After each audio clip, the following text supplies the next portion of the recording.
Una't higit sa lahat, ako po yung nagpapaabot ng pinakamataas na pupupuri, paglulhati, pagdakila at pagsamba tanging sa ating pinakamamahal na Panginoon Jesus po lamang. Hallelujah.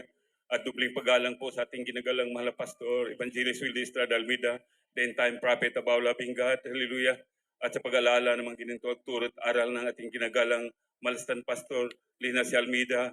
At ako po'y bumabati ng dubling paggalang sa lahat ng kanilang mga beloved children. Hallelujah. At ako po'y nagpaabot ng magandang tanghali sa lahat ng mga manggagawa, sa inyong lahat, mga kapatiran, baguhan, manudatihan. Hallelujah. Aking pong pasalamatan ng pinakamamahal na Panginoon, hallelujah, na ako'y napadako sa gawaing ito, mga mahal, na supungan ko na mga mahal ang buong katotohanan, hallelujah. Mga mahal, nung araw, halos lahat ng relihiyon o kongregasyon ay akin na pong naatinan. Ngunit kakaiba po dito, mga mahal, ito na po ang buong katotohanan, mga mahal. Hallelujah. Hallelujah. Mga minamahal, gaman nung araw, mga mahal, napakatagal ko po na kumbinsi sapagkat ako'y napakaraming bisyo, mga mahal. Ako'y napaka-alcoholic noon, mga mahal.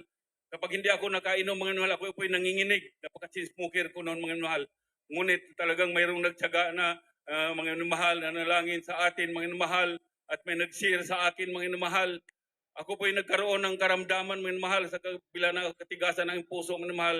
Nung ako'y nagkaroon ng karamdaman, mga mahal, akala ko'y simpleng trangkaso lang, mga mahal. Ngunit sa loob ng 3 araw, mga mahal, ako po'y hindi na makatayo, ako po'y hindi na makakilos, para po akong napako sa higaan, mga mahal. Ako po'y kinabahan. Akala ko'y ako hanggang doon na lang ako, mga mahal. Ngunit pinatawag ko po, mga mahal, yung nagsishare sa akin, mga mahal. Pagdating po niya, mga mahal, ang sabi niya sa akin, kung kaya mong lumuhod at tayo po'y magpuri sa mga Pinoon, kami po'y umawit ng in the name of Jesus, mga mahal. Pagkatapos, mga mahal, na kami nanalangin sa pananalangin ating kagalang-galang mahal pastor, mga mahal, talagang parang na magic lang, mga mahal.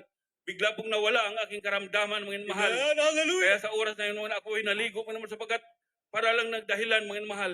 Kaya doon po ako nagkaroon ng panampalataya, mga mahal.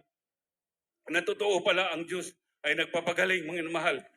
Kaya sa dami namin, mga mahal, magkapatid, mga mahal, kami po 13 magkapatid, mga mahal, ay kami po nasa iba-ibang fellowship, mga mahal. Aki pong siniran magulang ko, mga mahal, sapagkat noon yun po nauna doon, mga mahal, at kami dinala niya doon, mga mahal. Siniran ko po na ito ang buong katotohanan. Talagang naniwala sila, mga mahal, sapagkat ang buong katotohanan, mga mahal, tunay nga nagpapagaling at nagbago ng mga bisyo, mga mahal, sapagkat nakita nila, mga mahal, na ako noon ay napaka-alcoholic, napaka-smoky, napakalaming bisyo, magulo ang aming tahanan, mga mahal.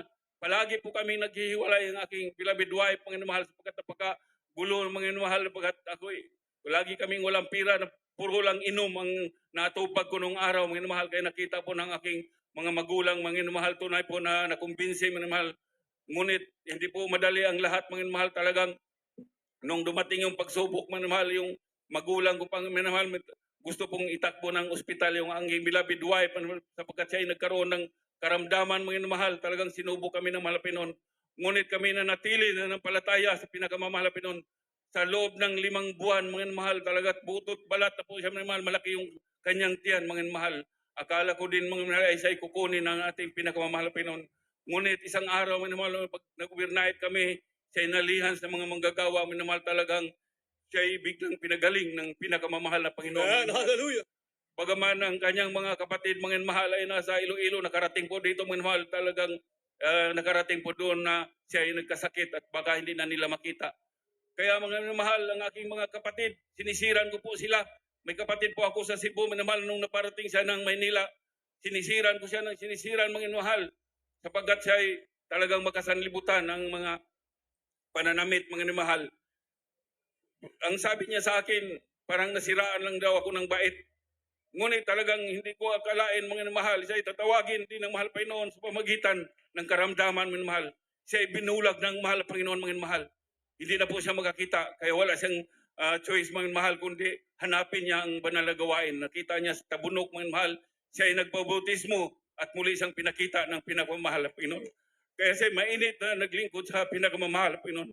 Kaya man naman ako ay nakarating sa Leyte, mga mahal, bagaman noon wala pang gawain sa Leyte, mga mahal, sinisiran ko po yung kapatid ko Sabi niya, totoo ba ang Diyos mo ay nagpapagaling? Sabi ko, oo, nagpapagaling ang aming pinakamamahal na Panginoong Isus. Amen. Hallelujah. Kaya mga mahal, sabi niya, tingnan mo yung anak ko, may sakit. Nakita ko mga mahal, butot balat yung anak niya, mga mahal, napakaraming gamot.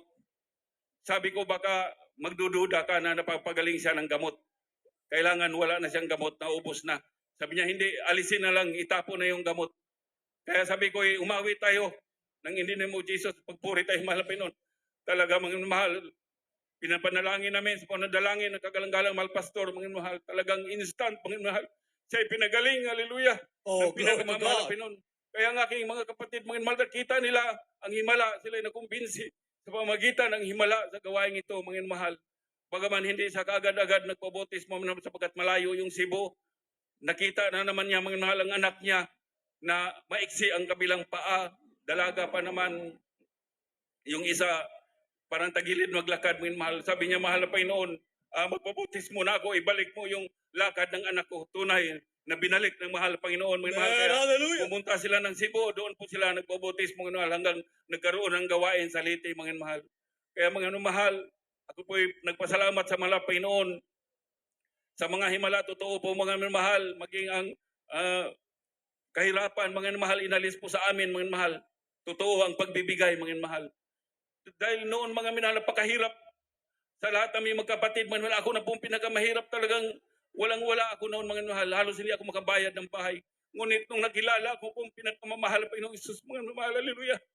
Binigyan kami ng sariling tahanan ng pinakamamahal na Panginoong Isus. Right. Hallelujah. Hindi lang yun, mga mahal. Pinagkalooban kami ng maliit na negosyo ng pinakamamahal na Panginoong Isus upang magamit namin sa aming pagdalo sa gawain ito, mga mahal.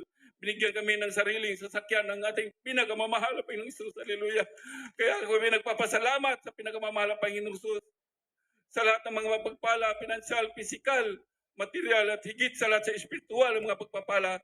Hanggang dito naman mga minmahal ang pinakamataas na pupuri, pagpapasalamat, paglulhati, pagdakilit, pagsamba, tanging sa ating pinakamamahal na Panginoong Isus po lamang. Hallelujah. Praise